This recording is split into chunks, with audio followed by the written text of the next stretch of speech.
모든 내란은 불법적 군사행동이지만 모든 위법한 계엄이 내란은 아니다. 이 문장이 오늘 이야기의 출발점이다. 오늘 서울중앙지법 형사 33부 1심에서 한덕수 전 국무총리가 내란 중요임무 종사 혐의로 징역 23년을 선고받았다. 재판장은 이진관 부장판사다. 이 판결은 단순히 한 사람의 형량 문제가 아니라 계엄과 내란의 경계를 어디에 두느냐라는 기준 문제를 우리 사회에 던지고 있다.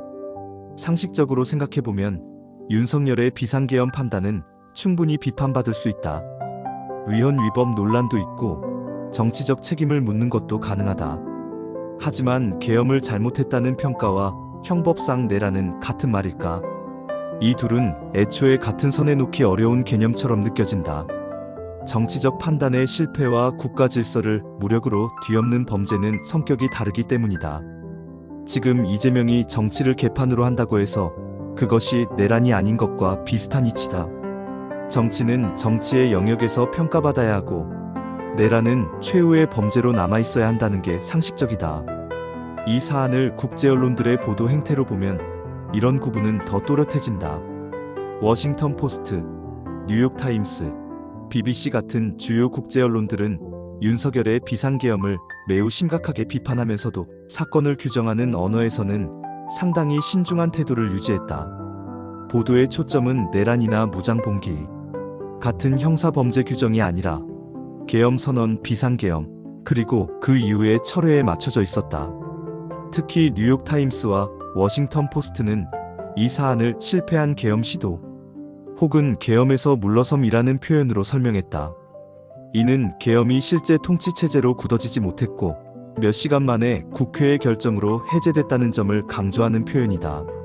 사건의 위험성을 가볍게 본다는 뜻이 아니라 이를 형사범죄가 아니라 정치적 제도적 위기의 차원에서 설명하려는 보도 태도에 가깝다. BBC 역시 비슷하다. BBC는 윤석열의 계엄을 헌정위기, 정치적 위기라는 표현으로 다루며 민주주의가 정착된 국가에서 보기 드문 선택이었다는 점에 초점을 맞췄다. 여기서도 핵심은 이 사안이 왜 벌어졌느냐는 질문이지 이를 곧바로 내란이라는 형사범죄로 규정하는 데 있지는 않았다. 프랑스의 르몽드 역시 윤석열의 조치를 계엄 시도, 헌정위기라는 맥락에서 설명하며 민주주의에 가해진 충격이라는 프레임으로 접근했다. 폭력적 내란을 의미하는 표현은 사용하지 않았다. 이런 보도들을 종합해보면 공통점이 분명해진다. 국제 언론들은 윤석열의 비상계엄을 위험하고 무책임한 선택으로 강하게 비판했다.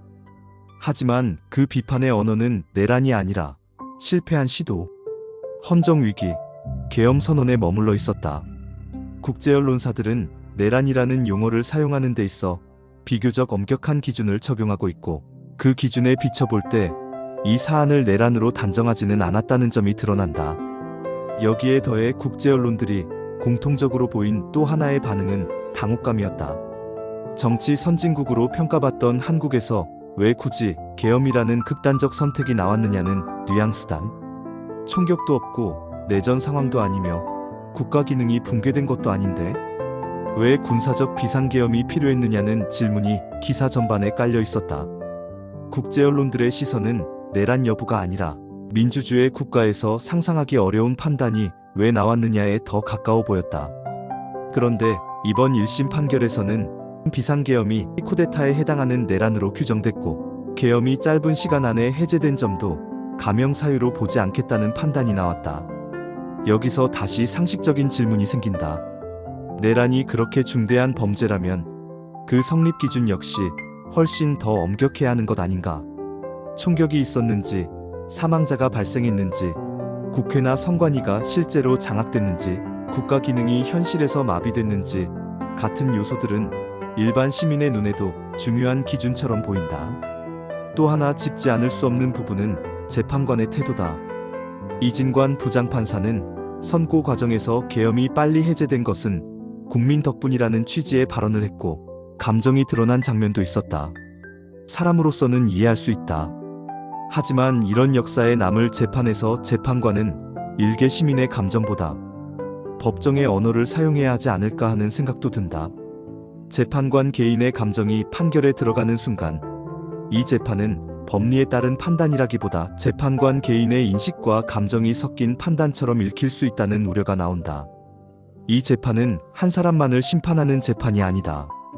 앞으로 권력이 어디까지 형사처벌의 대상이 되는지, 사법이 정치와 어떤 거리를 유지하는지, 이 나라의 기준이 어디에 서게 될지를 남기는 재판이다.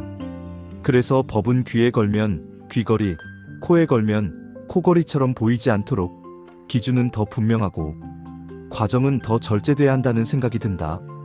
법이 강해지는 건 필요하다. 하지만 그 법이 기준이 아니라 해석자의 감정에서 나오기 시작하면 그건 법치가 아니라 인치로 보일 수 있다. 저는 전문가는 아니지만 상식적으로 생각하는 사람입니다. 스스로 생각하지 않으면 누군가에게 쉽게 당합니다.